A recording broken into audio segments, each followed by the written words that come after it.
Hi students, welcome to Sai Meda YouTube channel. This is Shanmugam from Sai Meda Coaching Center. ఈ వీడియోని ECET 2026 aspirants అందరి కోసం upload చేస్తున్నా. ECET 2026 aspirants అందరికీ కూడా మ్యాథమెటిక్స్లో మనకు 50 మార్క్స్ వెయిటేజ్ ఉంది. అందులో ఎస్పెషల్లీ మ్యాట్రిసెస్ నుంచి 5 మార్క్స్ వస్తుంది.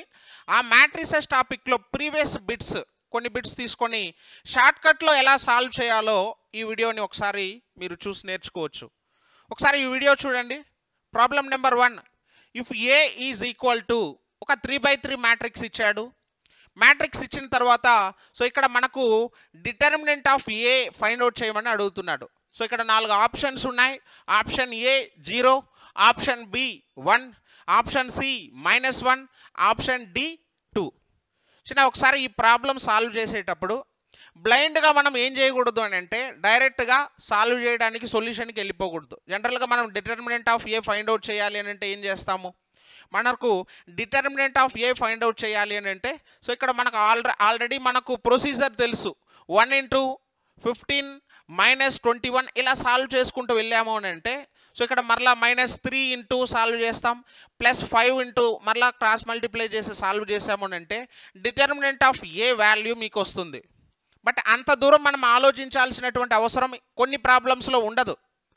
అలాంటి ప్రాబ్లం ఏంది అని అంటే అలాంటి కేటగిరీకి సంబంధించినటువంటి ప్రాబ్లం ఇది. ఇక్కడ జాగ్రత్తగా గమనించండి. ఇక్కడ మనకు 3/3 మ్యాట్రిక్స్ అంటే మనకు ఆల్రెడీ ఐడియా ఉంటుంది. 3 రోస్ ఉంటుంది, 3 కాలమ్స్ ఉంటాయి.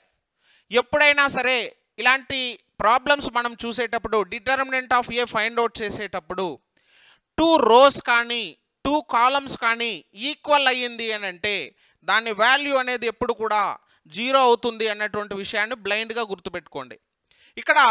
ఇక్కడ రో 1 మీరు చూడండి, ఇక్కడ రో 3 మీరు చూడండి. రో 1 ఈజ్ ఈక్వల్ టు రో 3 ఎప్పుడైతే డిటర్మినెంట్ ఫైండ్ అవుట్ చేసేటప్పుడు 2 రోస్ కానీ 2 కాలమ్స్ కానీ ఈక్వల్ అవుతుందో అప్పుడు ఆ value determinant of A is equal to 0 అవుతుంది. ఆటోమేటిక్గా మీరు సాల్వ్ చేయండి ఒకసారి. ఇది కరెక్ట్గా కాదా అనేటటువంటిది మీరు సాల్వ్ చేశారు అని అంటే మీకు డిటర్మినెంట్ ఆఫ్ ఏ వాల్యూ కూడా 0నే వస్తుంది. అంత దూరం మనం వెళ్ళాల్సినటువంటి అవసరం కూడా లేదు. Simple shortcut, 2 rows equal అయినా లేదా 2 కాలమ్స్ ఈక్వల్ అయినా డిటర్మినెంట్ వాల్యూ మనం ఫైండ్ అవుట్ చేసేటప్పుడు అది 0 అవుతుంది అన్నటువంటి విషయాన్ని మీరు గుర్తుపెట్టుకుంటే ఇది సాల్వ్ చేయడానికి 1 or 2 సెకండ్స్ కూడా మనకు టైం అవసరం లేదు. ఇప్పుడు చెప్పండి, 4 ఆప్షన్స్ మనకి ఇక్కడ ఉన్నాయి. Option A 0, option B 1, option C -1, option D 2. Right answer is option A. ఇప్పుడు ఇంకొక ప్రాబ్లం కూడా మనం సాల్వ్ చేద్దాం. ఈ ప్రాబ్లంలో ఏముంది చూడండి. ప్రాబ్లం చూసిన వెంటనే మీకు ఐడియా వస్తుంది. ఇంతకుముందు ప్రాబ్లంలో సేమ్ ప్రాబ్లమ్సే.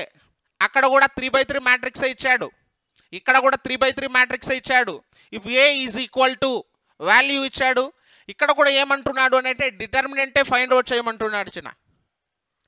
అర్థమైందా? డిటర్మినెంటే ఫైండ్ అవుట్ చేయమంటున్నాడు. యాజ్ యూజువల్గా 4 options. Option A -1, option B -2, option C 2, option D 0. ఇంతకుముందు చెప్పిన విధంగానే, కాకపోతే ఇంతకు ముందు ప్రాబ్లంలో మనకు రోస్ ఈక్వల్ అయ్యింది, బట్ ఇక్కడ కాలమ్స్ ఈక్వల్ అయ్యింది. ఓకేనా? ఒకసారి చూడండి. C1 కానీ C3 కానీ ఈ 2 కాలమ్స్ వాల్యూ అనేటటువంటిది ఈక్వల్గా ఉంది. That means C1 is equal to C3. మనం ఆల్రెడీ చెప్పుకున్నదే ఏంటి, 2 రోస్ కానీ 2 కాలమ్స్ కానీ ఈక్వల్ అయ్యింది అని అంటే డిటర్మినెంట్ వాల్యూ ఫైండ్ అవుట్ చేసేటప్పుడు దాని వాల్యూ 0 అవుతుంది అన్నటువంటి విషయాన్ని గుర్తుపెట్టుకోండి అని. ఆటోమేటిక్గా ఇక్కడ మీరు చూసుకున్నా కూడా ఆప్షన్ ఏ, ఆప్షన్ బి ఈ 2 కూడా రాంగ్ ఆన్సర్ అవుతుంది. Option D also wrong answer అవుతుంది. ఆటోమేటిక్గా మనకు ఆన్సర్ 0 కాబట్టి option D right answer. Okay, next problem. If A is equal to cos theta - sin theta sin theta cos theta then a⁵ is equal to. చాలా simple చిన్న. ఎప్పుడైనా ఇలాంటి problems మనకు అడిగాడు అని అంటే తీటాని 5తో మల్టిప్లై చేశారు అని అంటే మీకు ఆన్సర్ వస్తుంది.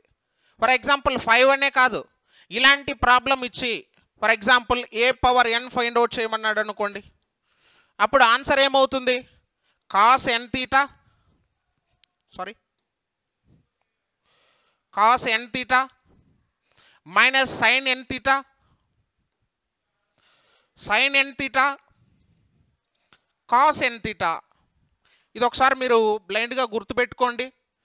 ఒకవేళ సమ్ టైమ్స్ ఇప్పుడు ఇక్కడ అడిగాడు కదా, what is the value of A power 5 అని అడిగాడు అని అంటే ఆటోమేటిక్గా మనం ఏం చేయాలి అని అంటే తీటాని 5తో మల్టిప్లై చేసాము అని అంటే మనకు ఆన్సర్ వస్తుంది.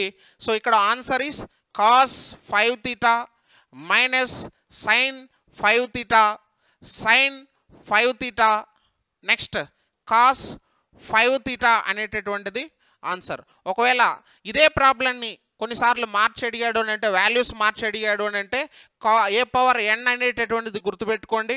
సో మనము ఎన్తో తీటాన్ని మల్టిప్లై చేసాము అని అంటే మనకు ఆన్సర్ వస్తుంది. కొన్నిసార్లు ఏం చేస్తాడు అని అంటే π/2 π/4 ఈ విధంగా మనకు అడుగుతాడు. అలాంటి వాల్యూస్ ఇచ్చాడు అని అంటే మనకు ట్రిగ్నామెట్రిక్ వాల్యూస్ మనకు ఐడియా ఉంటుంది. ఆ వాల్యూస్ని సబ్స్టిట్యూట్ చేసి మనం ఏం చేయాల్సి ఉంటుందంటే ఇలాంటి ప్రాబ్లమ్ని సాల్వ్ చేయాల్సి ఉంటుంది. కాబట్టి సో ఈ ప్రాబ్లంకి ఆన్సర్ ఏంది అని అంటే తీటాని 5తో మల్టిప్లై చేసామని అంటే మనకు డైరెక్ట్గా ఆన్సర్ వస్తుంది. Cos 5 theta minus sine 5 theta sine 5 theta cos 5 theta. ఒకవేళ మనకు డౌట్ ఉంది అనుకోండి, మీరు ఏం చేయాలి, ఏ ఇంటూ ఏ చేసి మల్టిప్లై చేయండి. మల్టిప్లై చేశారు అని అంటే మీకు ఫస్ట్ కాస్ 2 తీటా వస్తుంది మైనస్ సైన్ 2 తీటా వస్తుంది సైన్ 2 తీటా వస్తుంది కాస్ 2 తీటా వస్తుంది.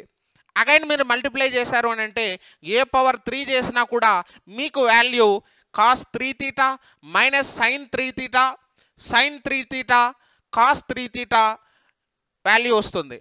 సిమిలర్లీ మీరు ఏ పవర్ 5 చేసినా కూడా అప్ టు ఏ పవర్ 5 వరకు మీరు చేసేటప్పుడు cos 5 theta minus sine 5 theta next sine 5 theta cos 5 theta అనేటటువంటిదే మీకు ఫైనల్గా వచ్చేటటువంటి సొల్యూషన్గా ఉంటుంది. ఓకే చిన్న. సో ఆల్రెడీ మన సాయి మీద కోచింగ్ సెంటర్లో న్యూ ఆన్లైన్ బ్యాచ్ స్టార్ట్ అయింది. ఒకసారి ఏ రిజల్ట్స్ కూడా మీరు చూడొచ్చు. మన స్టూడెంట్స్ చాలామంది టాప్ 10లో వచ్చినటువంటి స్టూడెంట్స్ అందరూ కూడా ఉన్నారు. సో ఈ సెట్ 2026 ఆస్పిరెంట్స్ అందరికీ కూడా మీకు ఈరోజు న్యూ ఆన్లైన్ బ్యాచ్ స్టార్ట్ అయింది. మీ ఫ్రెండ్స్ అందరికి కూడా ఇన్ఫార్మ్ చేయండి. So thank you very much.